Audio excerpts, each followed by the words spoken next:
What is compound interest? Why is it so powerful? And how can it help you achieve financial success?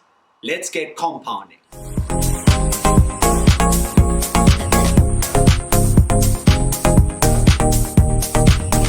Comments of the week is thanks for the comment, Mr. Poole. I look forward to hearing how your zero-based budgeting is going. For those of you who don't know what a zero-based budget is, you can go and have a look at my last video where I explained what a zero-based budget is and how it works. A series of recent polls conducted by Capitec indicate that 86% of South Africans don't know what lazy money is.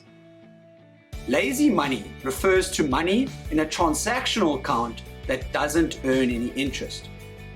A missed opportunity if you consider that if this money earned just 4.75% interest per annum, this would put over 14 billion rand back into South Africans' pockets.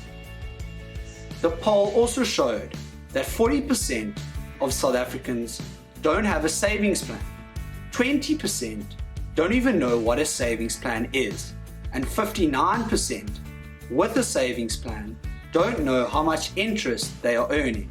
These results show the opportunity that exists for consumers to harness compound interest in order to make their money work harder for them.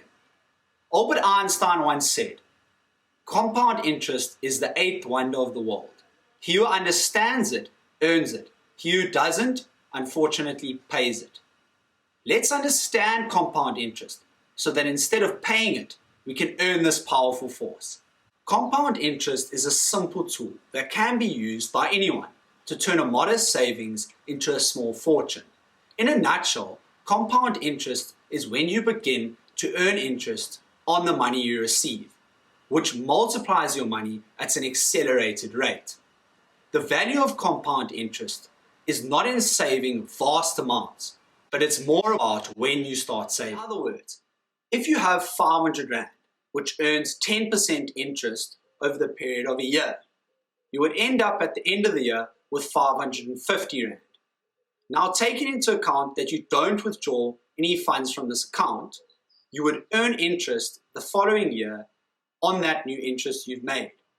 So you'd end up with 605 Rand after the second year, and so on and so on. Eventually, your original 500 Rand is transformed by the amount of interest you have gained. In order to make interest work for you, you need three things: an interest rate which is going to beat inflation, money to deposit into an account, and time. The more time, the better. It is vitally important that you leave earned interest in your savings account so that you can earn interest on interest. It is also a clever idea to keep making monthly deposits so that you are growing the amount that the interest is being earned on. And then, of course, you need time. The longer your money sits in a savings account or an investment account, the more interest it is going to accrue over time. Let's have a look at this. Let's say Gavin decides to save 500 Rand every month. He invests this money in an account earning 6.5% interest every year compounded monthly.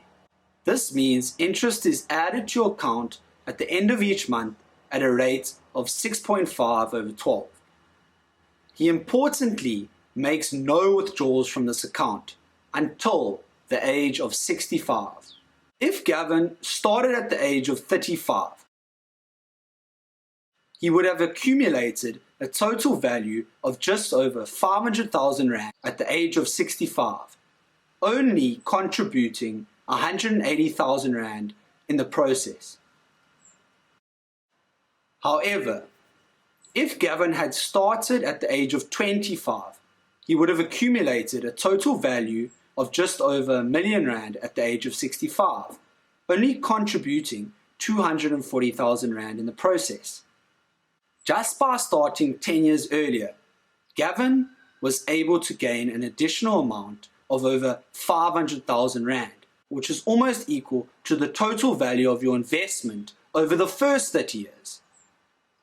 Let's take it one step further. Stay with me here.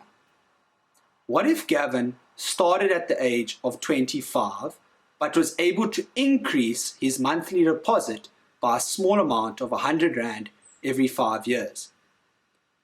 Gavin's accumulated amount at the end of this 40-year period would be equal to just under 1.6 million Rand, having contributed just over 400,000 Rand. Meaning by increasing this monthly deposit by as little as 100 Rand every 5 years, as opposed to leaving it, Gavin has managed to gain an additional amount of just under 300,000 Rand. Therefore, this shows that if you are fortunate enough to simply increase your monthly deposit by a small amount every few years, you can grow the return on your investment by a substantial amount. However, the take-home message is that the true power of compound interest is unleashed over time. The longer your investment is compounding, the greater your return on the investment will be. Actual interest rates will differ depending on the account you've chosen to save in, your opening balance, when you start saving, and interest rates available at the time. The more frequently your interest is being compounded, the faster it is going to grow. Never think that you have too little to bother saving. Every Rand is worth far more than you realize. However, one element to remain cautious of is inflation. Inflation is the general rise in the prices of goods and services. The interest you earn must be more than the rate of inflation for it not to eat into the value of the money you're saving. Therefore, it's very important to look around for a high interest rate that is going to leave inflation in the dust and add real growth to your savings. The National Treasury calculates that only about 6% of South Africans can retire comfortably. That is why, as soon as you start earning, you need to be saving or investing, or both, in order to maximize the power of compound interest. If you haven't started yet, start now. The longer your money is earning interest and that interest is compounding, the greater your reward will be. If you enjoyed this video, hit that like button. Which savings accounts or investment options are you using to maximize compound interest? Let me know down in the comment section below. If you're new here, consider subscribing and starting your compounding towards financial freedom.